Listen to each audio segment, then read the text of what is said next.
The sky itself rained defiance, fire made weapon by human will.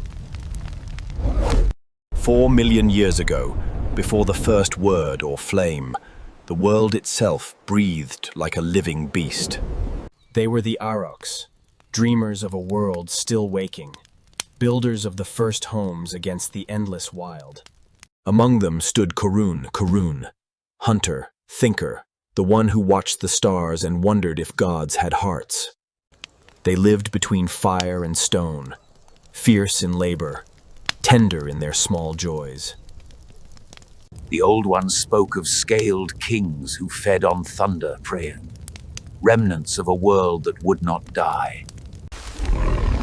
And from the depths of the green came a silence older than fear.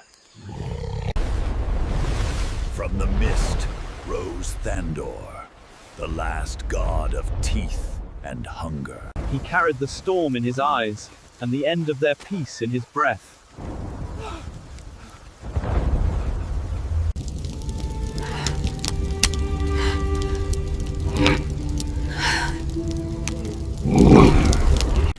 When morning returned, it found her by the river, breathing life into a wounded world. In her eyes he saw not prey nor fear. For a fleeting day, the world forgot its monsters and remembered its heart. The heavens stirred, and their warning came on the wings of thunder. They hunted in silence, yet something older was already hunting them. The ground spoke first, the whisper of a god awakening beneath their feet. They fled not to live, but to find a way to make the god bleed. That night, man learned a new fire, the one that burns inside a vow. Night gave way to dawn, but inside him burned a storm no light could calm.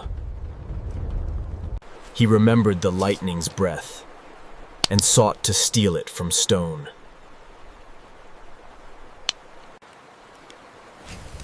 From stone and will, he summoned the first dawn man ever owned. And the darkness trembled, for man had stolen the god's secret. From hunter to herald he rose, the first to command light itself. Far below, the god of teeth dreamed of the flame that would end his reign. The flame had awakened more than man. It had stirred the old hunger of gods. He spoke in gestures of war, of traps, of courage, of an end to fear itself. Hope burned brighter than fear, and the tribe chose its fire-born leader. From pain they forged purpose, from fear a weapon. Tomorrow, gods would bleed. They marched where fear had roots, bearing fire as their only prayer. Here the hunter would set the snare, and gods would learn the shape of fear. Fire crawled along stone like a live serpent, awaiting its prey.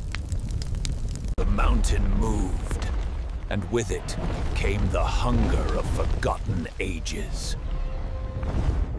With one motion, he spoke in the only tongue gods understood, fire. The sky itself rained defiance, fire made weapon by human will. For the first time, the god screamed, not in hunger, but in pain. In that moment, man rose from hunted to hunter, and the age of gods began. Through flame and fear, man ran toward death, not away from it. The world narrowed to a heartbeat, and one heartbeat refused to stop. Fire met flesh, and gods learned the sting of mortality. And man's flame entered the god's heart, turning eternity to ash. From above came vengeance, a flame guided by faith. The god bled flame, and the sky wept stone.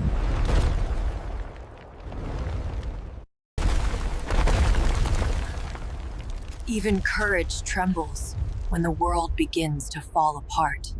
Between gods and abyss, they found the courage to hold on. The god fell, and for the first time, the earth trembled for man. When the last roar faded, silence was born, and in that silence, man heard his own soul. When gods fell, the children of earth returned, not as prey, but as witnesses of their own becoming.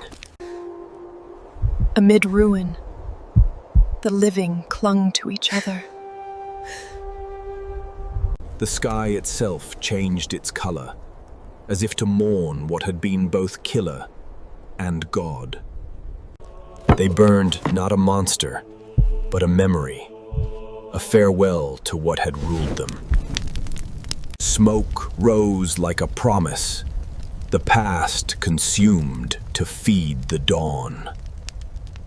And with the light, they remembered. They were no longer hiding, they were beginning.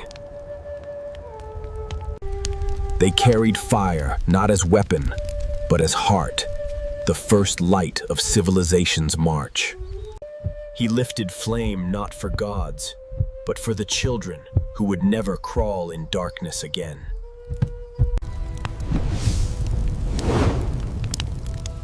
From one flame became.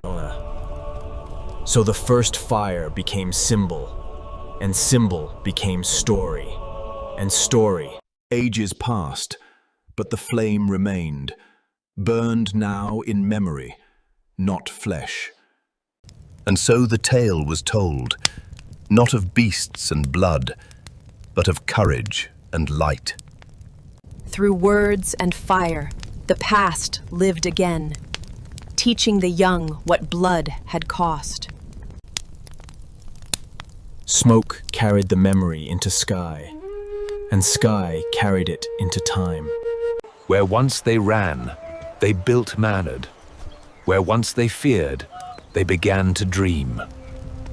They forged not just tools, but destiny. Fire now served the hand that once feared it. They raised walls not to hide from gods, but to remember what courage had made them.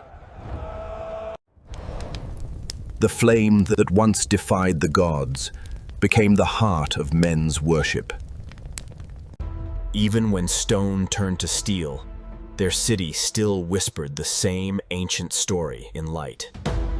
A weapon, a legend, a memory, all that remained of the man who taught gods to fear fire.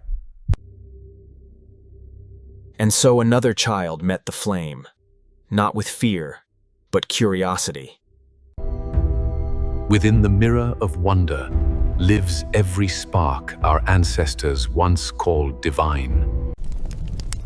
Some flames never die. They wait in the stories that remember their name. And once again, fire became miracle perceived, not of gods, but of memory reborn. In a world of light, the oldest spark found a new language, code, steel, and human awe. Cities became fires that never died, humanity's eternal offering to the night. And dawn returned once more, Lee, brighter, higher, burning through the ages. Every child carries a spark, the same that once defied the dark.